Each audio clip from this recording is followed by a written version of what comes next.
There was actually a question in the break. This is going to be my last session. There was a question in the break. There was an observation that, of course, the founding fathers were Christians, and that a lot of the impetus for the American Revolution came from the Christian perspective. And I was asked to comment on that position. And while it is true that many of the founding fathers were Christian and consider themselves Christian, certainly any reading of George Washington, it's almost impossible to turn George Washington into a deist. My point was, and my answer was, yes, it is true they were Christians, but they were primarily sons of the Enlightenment. And they held man as an effective, potent, rational creature. The founders of our country were effective men. They believed in the effectiveness of human existence. This is in absolute defiance of historic orthodoxy. There is no way you can massage historic Augustinian, Luther, Calvinist orthodoxy into rational, competent, successful men. It's not possible. The practical outworking is, in the United States, man's exposure to the Dark Ages was directly centered around the Puritan doctrine. And it was that same Puritan doctrine that the Founding Fathers made an overt effort to separate from government, and in many instances to defeat. So, in philosophy,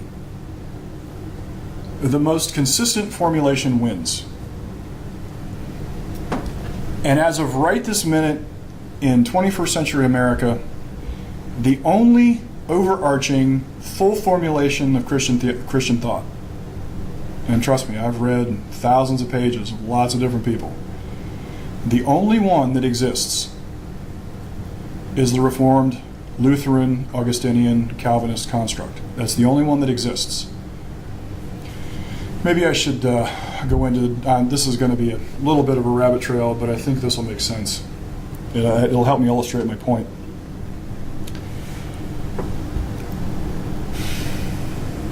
In the 1930s, I actually touched on this in the first session. In the 1930s, a unique event in Christianity happened, and that was the Pentecostal slash, it was really just the Pentecostal movement. It was considered the full gospel movement. It was a return to the charismatic gifts. And the things that you see in the book of Acts and the healing and miracles and so forth that you see that Jesus did. Now, that movement, while there were spurts of it throughout the medieval times and so forth, it never had any ability to gain any traction because ultimately it would be condemned for heresy and penalized by government. But in the United States, those types of ministries had the opportunity to rise up. And more specifically, the men who actually carried them were largely, if not uneducated, they were not seminary educated, which meant they were not Harvard, Yale graduates, which means they were not indoctrinated into the Calvinist construct. Their orthodoxy was not that. They were committed to their own rational understandings of their own individual reading of the Bible. And this is crucial to understand. The reason Americans get so fussy about their right to define their own religion is not because they are emulating Orthodox Christian doctrines. It's because they are children of the Enlightenment. It is the Enlightenment that told you had the rational capacity to read the Bible for yourself and understand it for yourself. That is entirely an Enlightenment conclusion. And let me expand this a little further. Even through this conference, Andy has done endless word studies in behalf of the pursuit of sanctification here. And I want to point out that all of what he is actually engaging in a form of what is called higher critical methodology. And I go into this in great detail in my book, Of a Light in the Vineyard, because it's important to understand the difference between interpretive methodologies and interpretive conclusions and what the Bible says. And one of the one of the best contrasts to do is to go look how Luther reasoned. He would make an assertion, and then he would stick a reference to a Bible quote. At one point in time, systematic theology was called the queen of the sciences. And it was the ability to be able to rattle off every scripture that was supposed to have been somehow designated to any given body, any of the main disciplines within theology. If you go read, a Millard Erickson systematic theology book, this was considered to be the pinnacle, the mastery of what Millard Erickson did, or for heaven's sake, what's the current one? The current guy, is it Grudem that actually did the systematic theology? Is he the guy? I don't know. It's the current neo-Calvinist rock star, I think, is Wayne Grudem.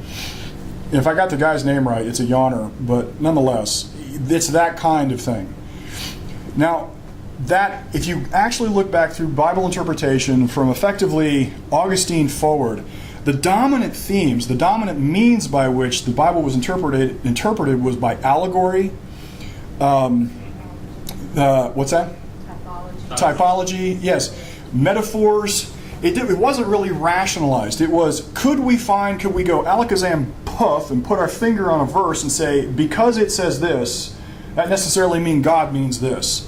Well, it's a narrative type, so you can take any part of the Bible narrative and say it relates correct to the narrative you're in.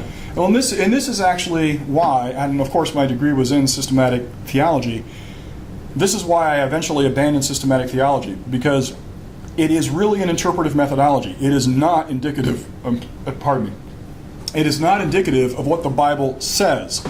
The ability to take passages, verses of Scripture, and somehow cut and paste them together to arrive at doctrines, that is not reflective of biblical passages. That is not reflective of intent and author and audience and purpose.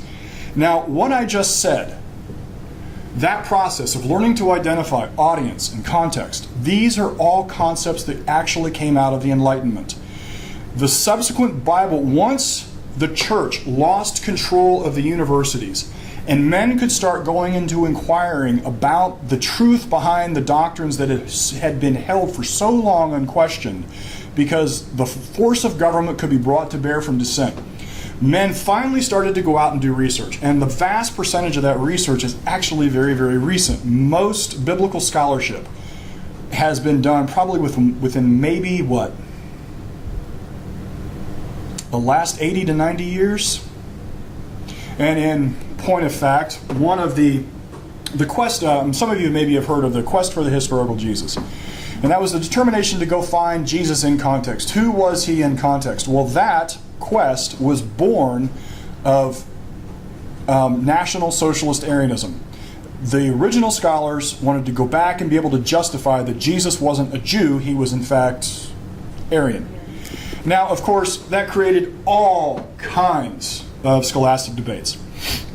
The other one was, and this was actually something that it took probably really was only settled probably within the last 30 years. I know it was a hot topic when I was in college. And that was whether or not Jesus spoke Hebrew. Because, of course, if Jesus spoke Hebrew, that meant he was really more Jewish. And what did that really mean? What did that mean for our Greek texts?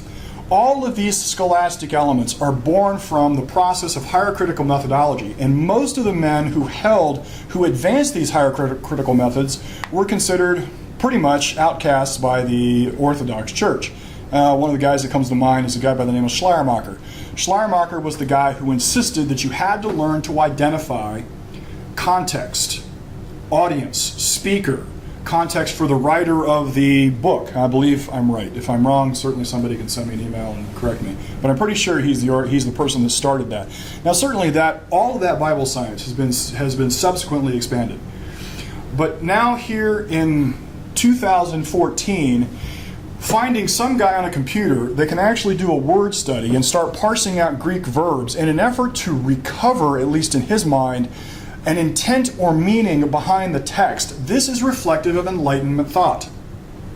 I agree.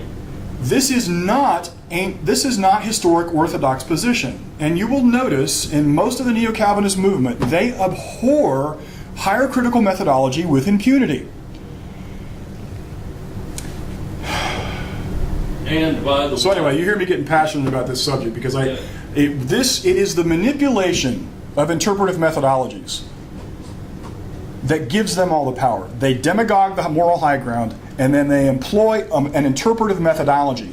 And that is very different. By just being able to cut and paste doctrines together, by verses together, it gives them enormous power to create any doctrine they want. And the moment you try to pause them and say, wait a minute, how can you just arbitrarily say, oh, Galatians here, and Romans here, and Genesis here, and let's all put this all together. And the moment you say, wait a minute, that's not what that's talking about, they're indignant. yeah. If I may correct me if I'm wrong, and we have had quite a bit of positive feedback on Andy's talks for this very reason, the appreciation of the word study and this, that, and the other, but kind of picking up on something I heard Susan say under her breath, and I think I kind of like it. Tell me if you agree. It's the difference between an interpretation reference versus definition of word, how it's used, then the meaning. Well, I think that one of the, of course, parsing, there was an axiom when I was in college, or just right after I got out of college, or maybe it's not an axiom, it was an aphorism. It said, there are plenty of churches dying on a steady diet of Greek roots. The endless diet of what? Of Greek roots. Oh.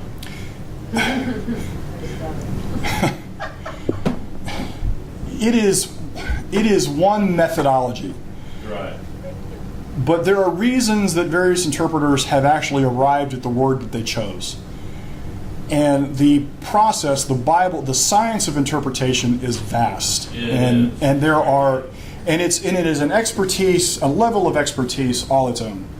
And so, while yes, I think there are many things that you can actually glean from that as a practice, I have enough exposure to that to recognize it has profound limitations. But the point is that what Andy is doing is he is employing critical thinking tools. He is taking a broader area of knowledge, and he fundamentally believes he is right to do so. This is enlightenment. This is not ancient orthodoxy. Ancient orthodoxy is, I get to stab my finger at a verse and tell you this is what you must believe because I stabbed my finger at a verse and told you what you must believe. And if you don't, I'm probably going to kill you. And this is precisely the body of doctrine that these men, the current neo-Calvinists, are actually doing. Now, I will say this. I started out to talk about the evolution of the charismatic movement in the United States. The problem that those movements have always had is they are almost entirely personality-driven movements. You have a guy, I don't care who he is, I don't care if you think he's a fraud or he's real, at the end of the day, whatever it is he's doing charismatic-ish, it stops with him. He is not giving you a full philosophical statement. He finds something within his calling that he brings to the public, and the public enjoys it. It strikes a nerve. He gains some social traction with that information. Whether it's good or bad is irrelevant, but this is the dynamic. The problem is that it dies with him.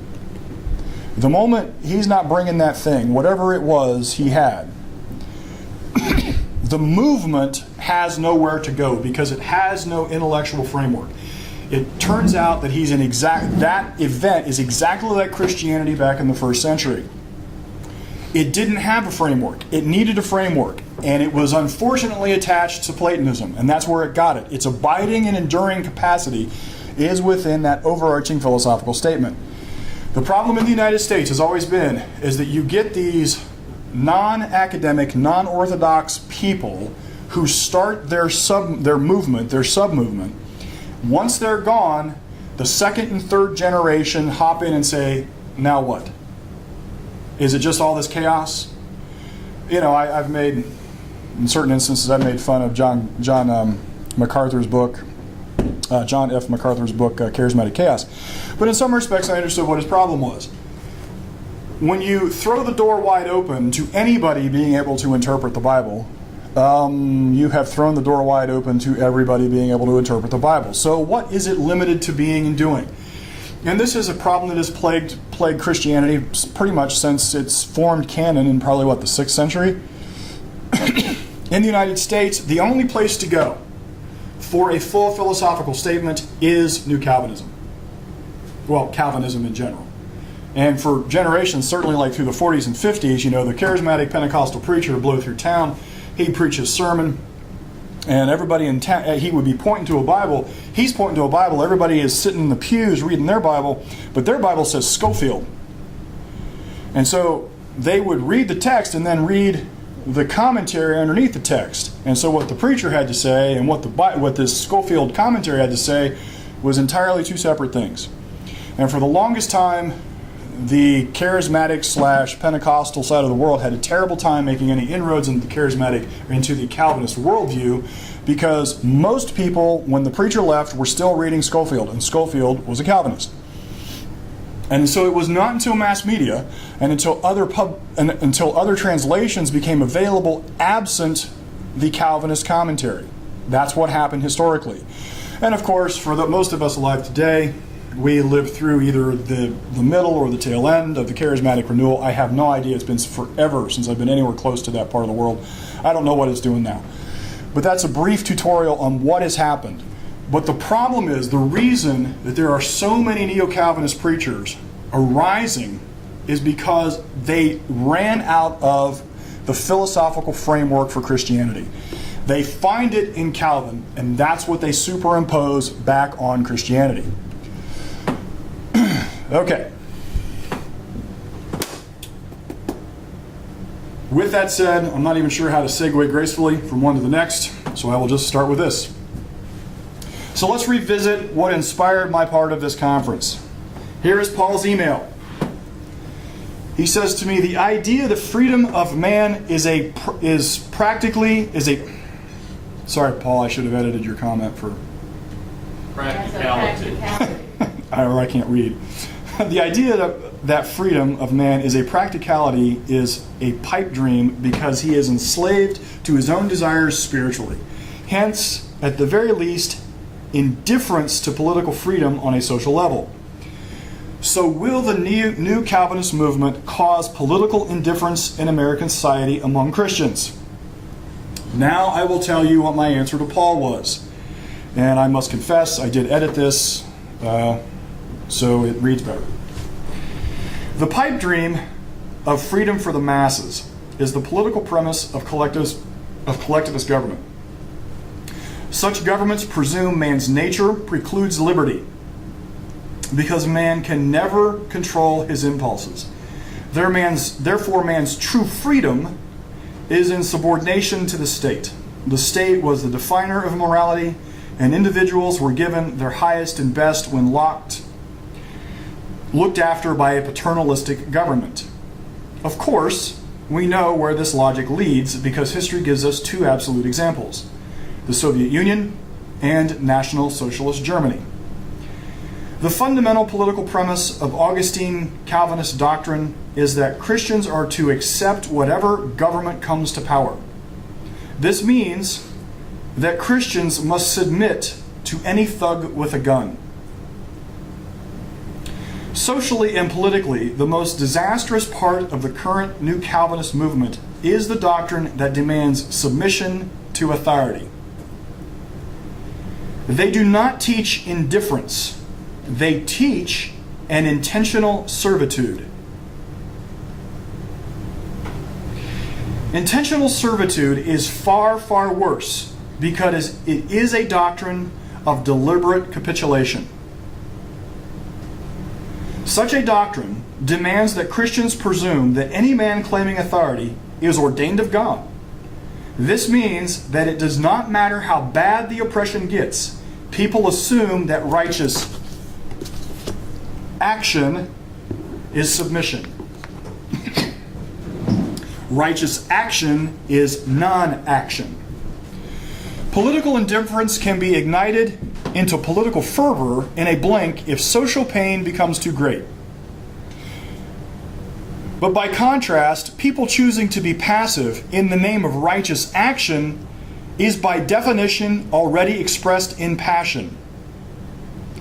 He is expressing his passion for doctrinal submission. The Lutheran Church gutted the Christian will to resist the rise of National Socialism. To be sure, the evangelical church was on the forefront of ushering in Hitler's rise to power. And this is exactly what the historic doctrine will do here. It will demand that people accept any thug with a gun who acts in behalf of the people, who acts in behalf for righteousness, who acts to establish God's kingdom, to help usher in tyranny here. And now you know why Paul thought it was a good theme for this year's conference. And now you know the contrast between the philosophical foundations for collectivist tyranny and individual liberty. You have seen the root ideas of Augustine and Calvinist theology. You have seen that this ideology sees no conflict with socialist economic doctrines. This ideology sees no conflict with a totalitarian state. Germany could make no distinction between Hitler's socialism and Luther's Christianity. I'm going to say that again. Germany, the German people, could make no distinction between Hitler's socialism and Luther's Christianity. What did I do with our magic button? There it is. You will remember my web chart.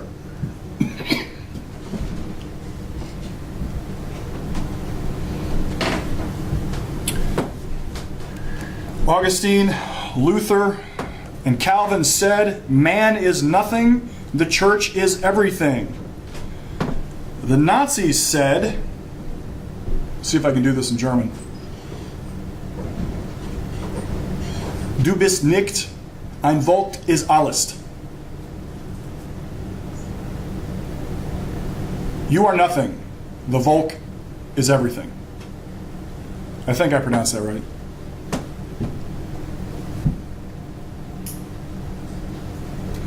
Incompetent masses, universal guilt, same doctrine, utopian prestige, the church is everything, the Volk is everything.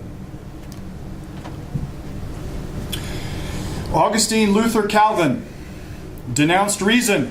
The Third Reich renounced reason. Incompetent masses. Augustine, Luther, Calvin doctrine demanded submission to church authority. Church authority demanded submission to the state. The Nazis demanded submission to the state authority. Dictated good? All in service to the utopian prestige? Augustine, Luther, and Calvin said the only real world was the transcendent heavenly world. The Nazis said the only real world was the transcendent world created by the German people's state. Augustine said the material world was immoral.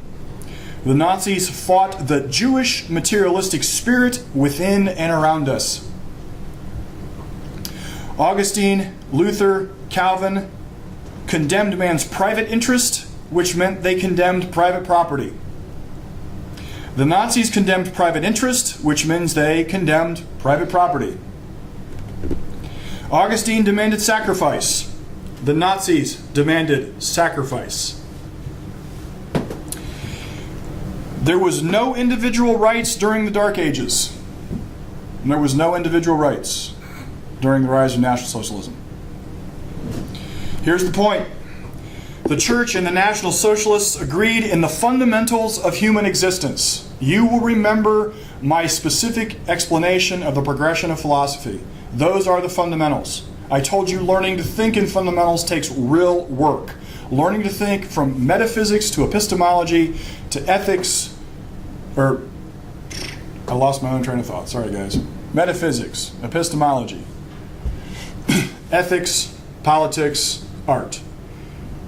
That entire framework is exactly what these people believed. They believed in all of the same fundamentals. The Church and the National Socialists agreed in the fundamentals of human existence. Man is corrupt and egoistic. This is incompetent masses. Individualism is evil. Man is universally guilty. Dogmatism is the only acceptable intellectual standard. This is the abolition of ambition. The highest moral virtue is self-sacrifice to the state. This is collective conformity. Government is synonymous with providential divine will, and evil must be banished with force of government. The result is utopian prestige. The method is dictated good.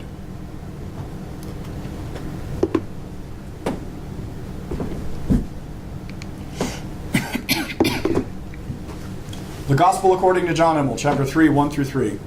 All people act logically from their assumptions. It does not matter how inconsistent the ideas or insane the rationale, they will act until the logic is fulfilled. Therefore, when you see masses of people taking the same destructive actions, find the assumptions and you will find the cause. I have outlaid to you all of the assumptions. And now you can understand why people take the same mass action. Why did 40 to 65 million Germans remain complicit with the actions that went on within Nazi Germany? They all accepted the exact same premise. They held the exact same assumptions. And they followed those assumptions to its logical conclusion. When you tell me that the state can dispose of man's property at will, you have conceded the premise that the state owns man totally. So if they can take your money, they can take your life. If they can take your stuff, they can stick you in an oven. The moral justification does not change.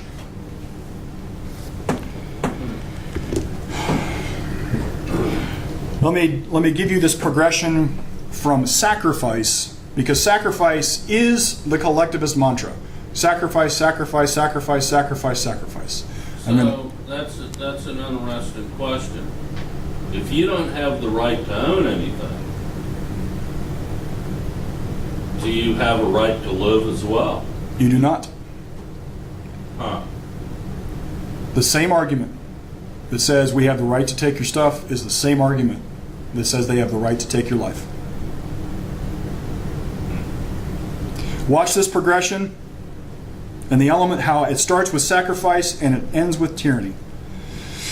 Once you establish the moral standard of submission to authority, there is no argument to be made for independent action. Once you accept the premise that it is immoral to take self-appointed action, all self-appointed actions are immoral. Once you accept the premise that personal inclinations are immoral, then all inclinations are immoral. And this includes your inclination to stand against tyranny. The same argument that shuts your mouth when the preacher says something you disagree with is the same argument that keeps your mouth shut when the tyrants start shooting people in the head.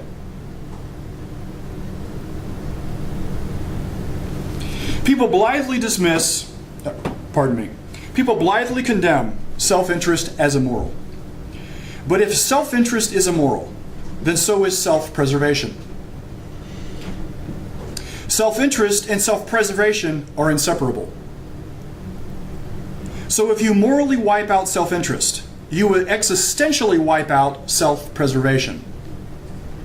If you wipe out self-preservation, how then can you justify fighting against a tyrant who seeks your destruction? If you won't fight for your own liberty, how can you live to fight for someone else's liberty? If you don't hold liberty as an ideal for your own existence, how can you advocate liberty for Jews, for African Americans, for rich white people? Hear me now. Tyrants know this truth. If they can talk people out of self-interest, they have talked them out of life itself. Tyrants know that if your moral standard is sacrifice, you are already dead. All they have to do is hand you the knife. You will cut your own throat, seeking to be moral. National Socialist Germany showed us this truth. The marriage of church doctrine of self-sacrifice and the Third Reich brought the Western world within a hair's breadth of returning to the Dark Ages.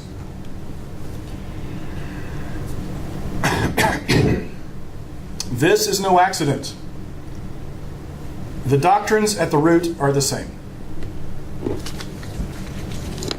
In 21st century America, we are once again rolling through a philosophical cycle that has been repeated over and over in history. We are intentionally moving towards socialism. We have bought into the lie that socialism is a kinder, gentler economic organization. America's root philosophy is the antithesis of all collectivist ideologies. Communism, socialism, Catholicism, and Calvinism. These are all collectivist ideologies. The Founding Fathers believed in the rational, effective, motivated individual man. They organized the government around the defense of the individual. The defining shape of government was to defend the sovereign individual against all encroachments. We are walking, we are running, we are sprinting headlong down the path of despotism. The slogans have only changed in name. A century ago, a fundamental transformation was done in behalf of the Volk. Hope and change were done in behalf of the German people. Now, it is the move towards socialism is done in the name of grandma's health care. Christian grandma would never dream of walking next door with a gun and demanding her neighbor pay for her doctor visit. But she will think nothing of electing a politician who will hold a gun for her. Christian grandma insists that her politics are compassion. But never mind that compassion and compulsion are mutually exclusive. Never mind that compelling someone to provide an ability or a skill or an expertise at the point of a gun is slavery. Christian grandma and everyone else who votes with her handed the keys of the doctor's office to men with guns. And if they can compel doctors to work for free, they can compel people to stay away from doctors for free. And ladies and gentlemen, there is nothing hidden here. This isn't any different than 1926. The documents have been written, and all you got to do is read. All you got to do is listen. There's nothing mysterious happening in modern American politics. History has repeatedly proved that socialist countries will slaughter millions to sustain the power of a select few. The moment you concede that seizing a man's property is a moral government action, you have conceded that man is property of the state. The moment that man is property of the state, man can be disposed of as the state sees fit. This is, of course, why Christians are, with ever-increasing manifestation, confronted with abuse and tyrannies that our forefathers tried to resist. People wail about human depravity, moan that their leaders have the wrong form of church government, mumble feebly that the parishioners should pray more for their pastors, and demand that people sacrifice more in behalf of the church. The church is impotent to stop the problem because the church refuses to diagnose the problem. I tell you the truth, that the answer to why this is happening is as easy to diagnose as the common cold. But the first thing we must do is dare to take responsibility for the content of our own minds. Mystic despots have ruled the world with portents of disaster for anyone with the ambition to challenge the traditions of power. Autocrats rely on being able to compel outcomes because no one opposes their arguments. Tyrants can only succeed when we refuse to think. Now let me address Paul's question. Will the new Calvinist movement produce political indifference? Huh? I said, yes, it already has. Yes, it already has. Yes, that is true. So throughout history, the masses, at some point, when the fruits of these ideas start wreaking havoc on humanity, humanity rises up and pushes back. Yes. But for the most part in human history, it's a vicious cycle. The ideas that produce the fruit have never really been dealt with. Never really been dealt with at the root. Never. It's just people start picking up guns because they know it's bad. Pretty much, Okay. yes. Yes, correct. And then something a little better rises from the ashes that fixes the immediate problem that started all the shooting. So would you say then that the founders of the American Constitution were one of the few in history, if not the first ones, that said, They are. wait a minute here, we're going to deal with the ideas that lead to this tyranny? Correct. That's exactly right. Right. And that's why the United States of America is the only country ever founded on philosophy. They actually understood that the ideas behind tyranny were the problem. And they understood that the ideas behind liberty were the source of genuine political liberty. And they went to great pains to try to craft a government that prevented the madness that had washed across the face of the globe for the whole of human history. And they succeeded.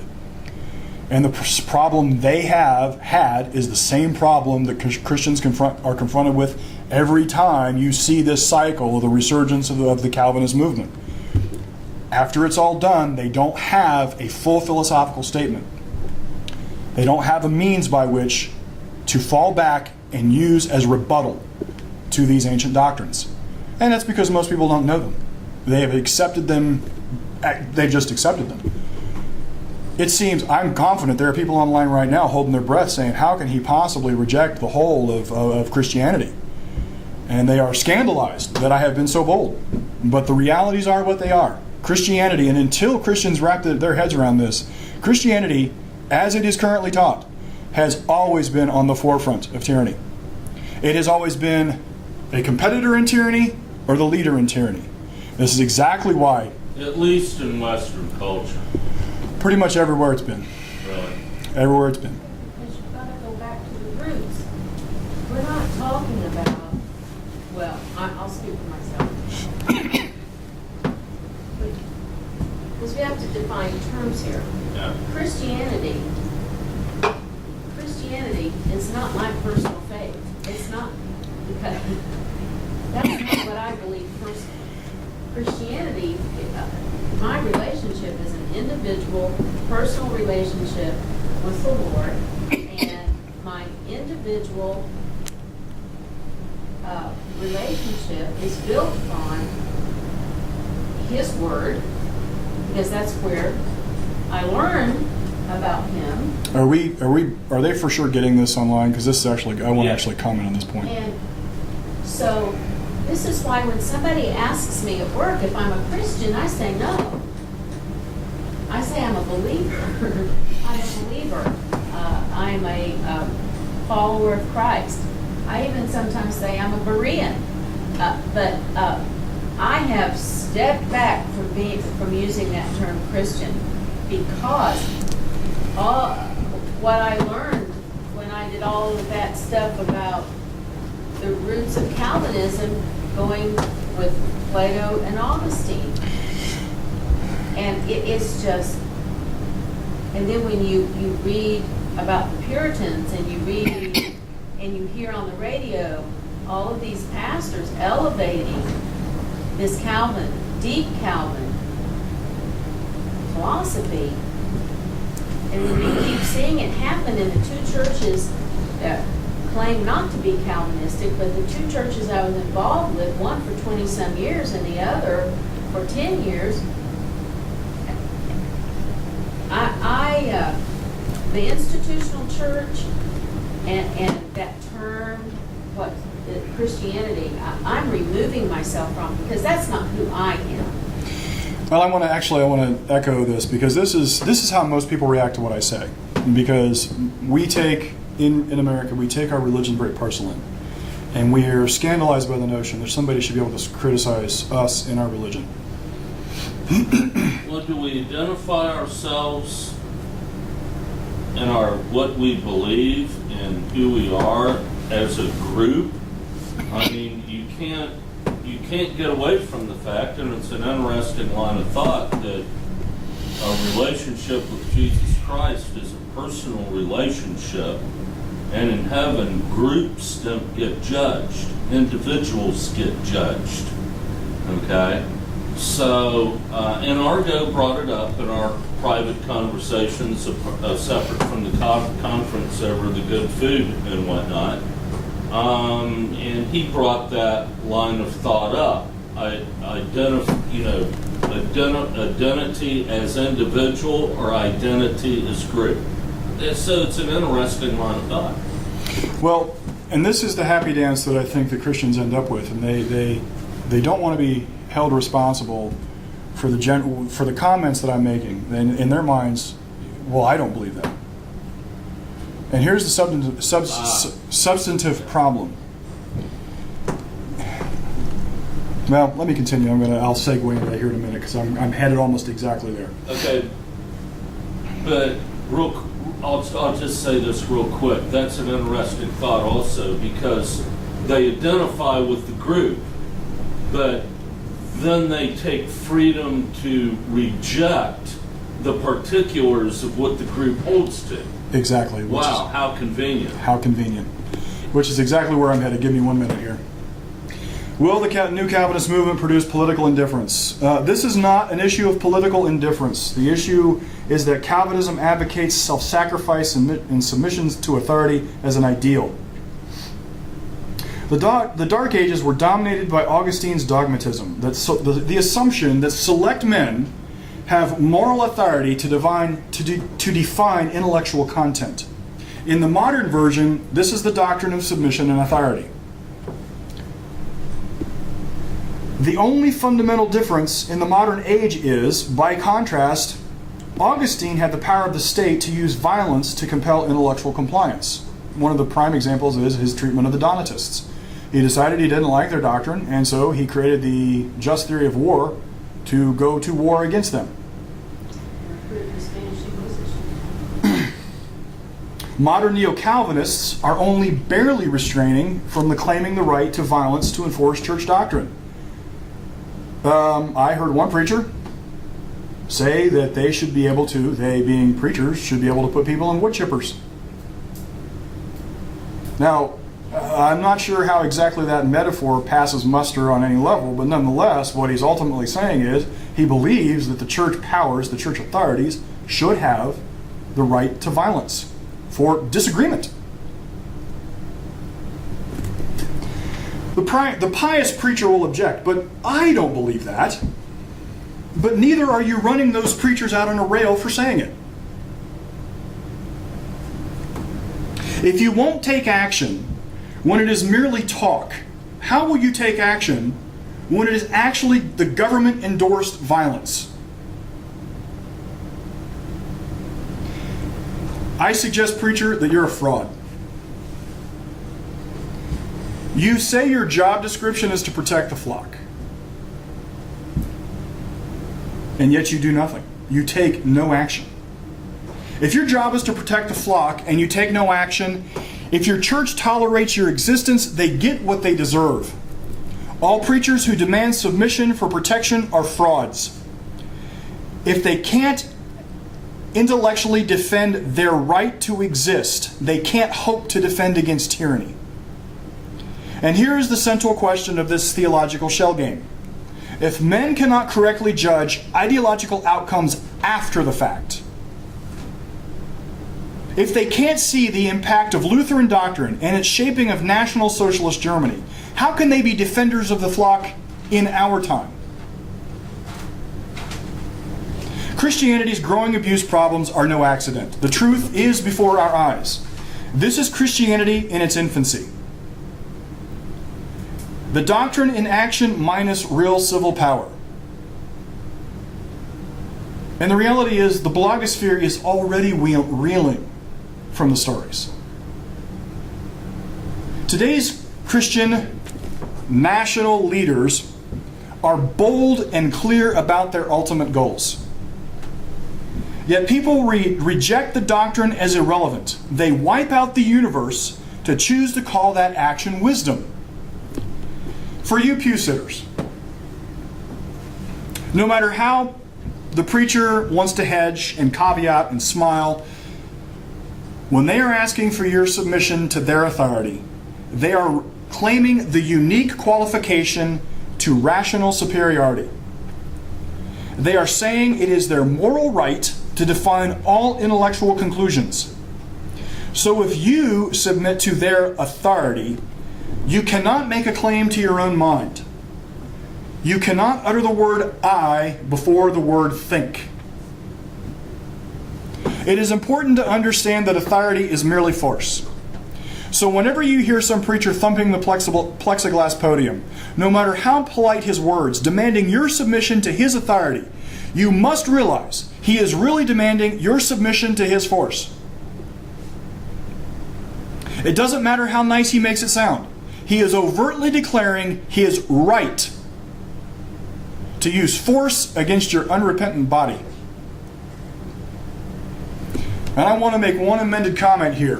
When I say right, I mean prerogative, just like in the divine prerogative of kings.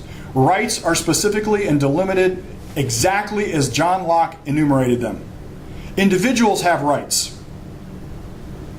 Groups, collective states do not have rights. All states, all just states, all moral states are created at the behest of the individuals and given delimited powers. Pastors don't have rights. They don't have the right to compel. And make no mistake, the modern New Calvinist movement is just as politically motivated as the evangelical Lutherans were in the 1920s. They are motivated by the exact same themes. They condemn individuality and egoism. They advocate sacrifice and statism. They condemn freedom as license. They advocate socialist economic policies. And above all else, they condemn capitalism. And the condemnation of capitalism is the condemnation of the individual. There is no such thing as liberty without capitalism. American Christians are under two delusions. First, that they can have enlightenment reasoning, enlightenment liberty, enlightenment property, enlightenment prosperity, enlightenment government, and enlightenment freedom with medieval Christianity. It is not possible. These are mutually exclusive philosophical expectations. America, you must pick. But John, no one is out there preaching medieval Christianity. Oh yes, they are. It's called orthodoxy. American Christians like the ring of orthodoxy. They like the sound, they like the thing that it sounds good. But only because the average pew sitter has no clue what orthodoxy really means. But orthodoxy means they must abandon reason, which is the root of all Enlightenment beliefs. There is no such thing under orthodoxy as, but I believe. But this is what I believe. There is no such thing.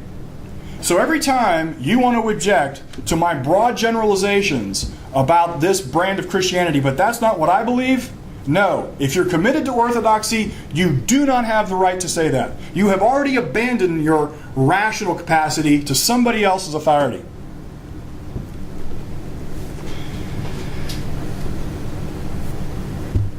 The American church is unfortunately under the delusion that they are entitled to make up their own minds.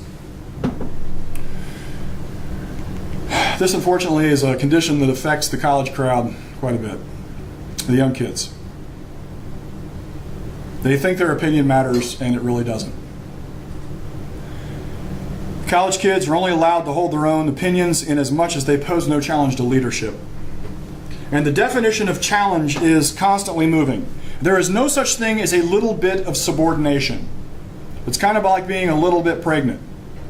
You either are or you are not. Once you concede the premise that you must submit your rational faculties to authority, the only question left is how much subordination.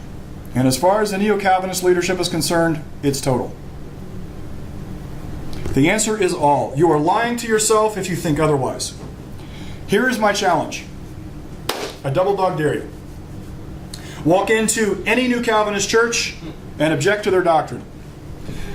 And then, you bold man, go tell everybody you did. And then, you really bold man, keep telling everybody you did. Tell everybody that they have the right to make up their own mind about which one is right, the preacher or you. Like I said, I double dog dare you. And after you do, and after the cuts and bruises heal, and after you finally put your head back on straight, because they will wreck you in the process, come to my blog and I will tell you how to handle it.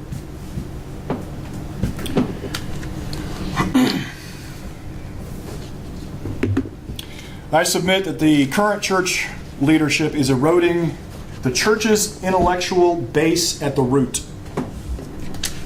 This is in direct answer to what Paul asked me. The top tier of the Calvinist leadership are mostly old men. The younger generation are typically young men, and despite their aspirations to leadership, they are picked to be part of the super spiritual crowd because they're intellectually compliant. Intellectual strength and insular communities do not go together. Susan made the observation that the difference between the robust intellectual nature between European Calvinism versus the American version is how insular the colonies were. And because of that, their intellectual capacity eroded. Well, this is exactly what happens. Most of the Neo-Calvinist churches are very insular. And the limitations, the intellectual limitations that are imposed by the leadership on the parishioners can do nothing but erode the intellectual rigor.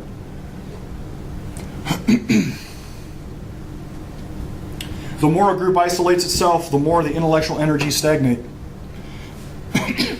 The leadership is selecting a subsequent generation of church leaders because they are not independent thinkers. They run independent thinkers out on a rail as fast as they can get it done. Mm-hmm. Make no mistake, the New Calvinist movement is deliberately eroding the foundations of church intellectual base. I predict that within a generation, the church will be intellectually helpless. And so we're talking about 30, 40 years.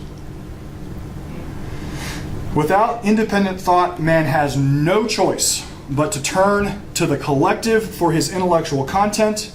If you have made a habit of deferring thought to other men under pressure, you will default to what you have practiced. Tyrants create intellectual dependence the same way they create the welfare state. The welfare state erodes self-sufficiency by robbing people of the opportunity to work. By grooming intellectual subordinates and advancing those specific mentalities to leadership, they are creating the same environment of dependency. Tyrants and despots always find ideas threatening. Not because they fear ideas specifically. Most of them ignore ideas on principle. Tyrants find ideas threatening because men who can think are by definition individuals. There is no such thing as collective thinking. Only individuals think. Achievement is the foundation of self-confidence. So the thinking man grasps his achievement. Rational independence is directly proportional to self-confidence. And you see this in children all the time. The better they do in school, the more happy they are about themselves. The more they demonstrate the ability to reason correctly, the more satisfaction they get in their life and their own happiness. This is a function of human existence. Men are thinking machines. It is the means by which we engage the world on the broadest levels. And our ability to master our own environment and our own minds and our own rational faculties are directly tied to our sense of happiness and well-being. I give you a challenge. For those of you who I know are out there watching, if you are suffering from fear and doubts and unbelief, go put your brain to work. Go to work. Go do something. Go achieve something. Don't worry about what anybody says. Go achieve. And I guarantee you that the day after you achieve, you will wake up happy. And for many of you, you will be scared that you're happy because you've been told you shouldn't be happy with yourself. This is how much this doctrine is wrecking you.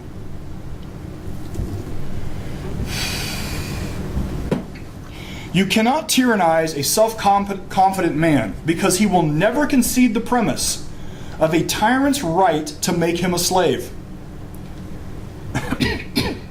Self-confident men will not crumble under moral assault. Self-confident men will not internalize moral criticism. Self-confident men understand their moral worth. But the rationally subordinate man can never have rational confidence because he must defer all thoughts to someone in authority.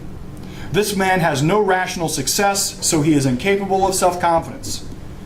The rationally subordinate man will always crumble under moral assault. The rationally subordinate man will always internalize moral criticism. The rationally subordinate man will always abandon his moral worth. This is why ad hominem attacks are so prevalent in the New Calvinist movement against all opponents. The leadership is taking advantage of the moral weakness of those who submit. They are habituated to condemning the man. They do not recognize rational arguments on principle. They don't recognize rational arguments as such. There is no rational appeal. There is only submission to authority. Therefore, the only argument they must win is why the user of reason is morally condemned for his objection. If a new Calvinist cannot win a proof text exchange in the first 3 minutes, he will immediately switch to a personal attack. They will morally condemn their adversary. The moment they are confronted with ideas, with reason, and with logic, they quit the field. I see this on my blog with stunning consistency. My blog, by the way, is not a discernment blog. I see this same methodology over and over and over. And I've watched Paul's blog for the better part of the last 3 years. I see this over and over. They start out with a moral assault. Then they have a few proof texts, and when Paul strikes back with reason, they're gone. That's because that's all they got. They can only make an ad hominem attack. There must be something morally corrupt about the objector.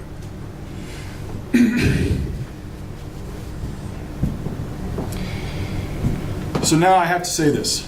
We must recognize where we are in American history. I told you that the assault against the Enlightenment came almost immediately after Locke. The assault against the Western way of life that was born from the Enlightenment and the liberties that we enjoy, the assault against reason, the assault against the individual, have been unrelenting. And if you banish reason from human interaction, the only thing left to deal with men is force. We are at the very tail end of the age of reason and the Enlightenment. And we have a crucial choice to make about what comes next. If you banish reason, the only thing left is the Dark Ages. Now you look around and you see the technology, you see the developments, and you have a hard time picturing that. But the farther and farther away we get from reason in our culture, the more the culture will descend into violence, because it will be the only way to deal with your neighbor.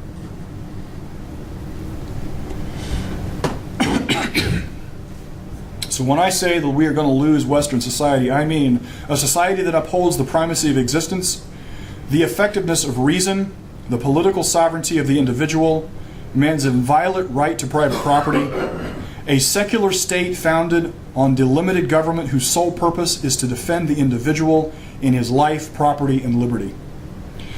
Our generation, my generation, this generation, is presiding over the destruction of the single greatest political achievement this world has ever seen.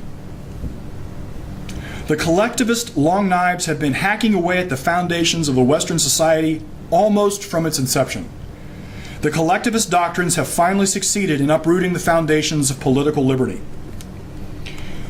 I want to give a brief comment about kids. I often, when I have these conversations in public, somebody will say to me, but John, you know, we need to get the next generation. We need to teach these kids.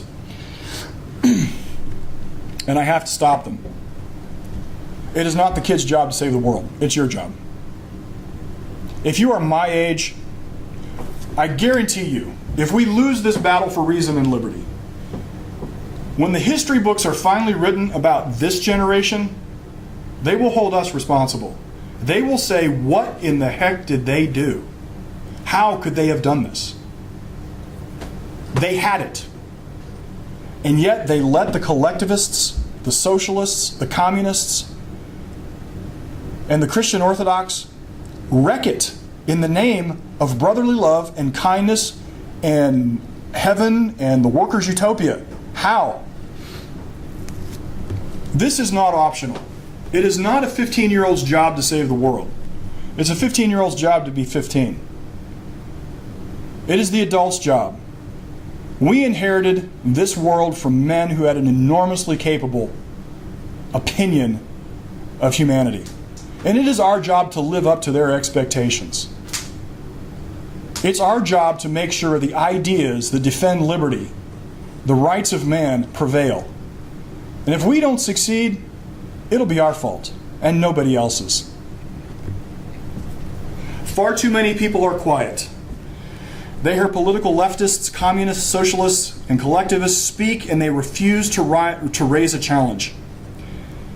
Shaking your head and wringing your hands over the state of the world is not a rebuttal. You have a moral obligation to speak out against collectivist ideologies. Collectivist ideologies only win because proponents of liberty quit the arena of ideas. Offer a better argument. At the very least, Christians need to understand that a proof text is not an argument. A proof text is nothing more than an appeal to authority. The easiest way to defeat such an argument is to reject the source of authority. And Christians do this to Muslims all the time. A Muslim quotes his Quran, and Christians go, but I don't believe that. Well, the reciprocal is equally valid. You point to a proof text, and your audience goes, I don't care. I'll never forget. I was sitting in junior history class, and I'm popping off scriptures by the pound. And Mr. Wells looked at me and goes, I don't believe any of that. And I was done, because I had nothing else to say. And that is exactly the problem. Proof text really means that you've really got nothing else to say. How many things? You need to gain some self-awareness about the nature of your own arguments. How many things do you have to accept at the base level to arrive at what the Bible says? All of that background goes into your conviction that this is something you should believe. But if everybody else doesn't hold that, then the proof text has no rational effectiveness. If your audience does not accept any of those things, then you have not made an argument. Proof texts only persuade, I use that word loosely, those who A, accept the interpretive methods, and B, accept the interpretive conclusion. If at the end of the argument you are left with, I will pray that God reveals it to you, then what you've really said is that you had nothing to say. Neo-Calvinists like to pretend they are the only intellectual and theological game in town. I should hope after the last 3 years of these conferences that you know that is just flat untrue. I have given you over the last 3 years the scope of Western thought. They are not the only game in town. They reflect about this much of the game. And most of them in the modern age, I said it before, and I really don't frankly care that they might be offended, most of them are fourth-rate thinkers. They would be lost without the giants with whom they are standing, clinging desperately to their knees.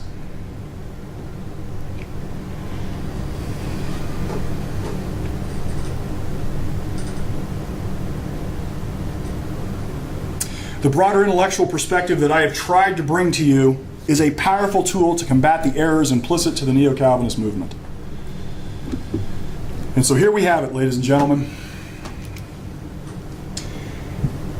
The only thing necessary for evil to triumph is for men to change the definition of good until you can defend that it is good for men to exist for his own sake. Evil will always triumph. Ladies and gentlemen, I have given you the basics. Now go forth and defend man. Thank you. Any questions, comments?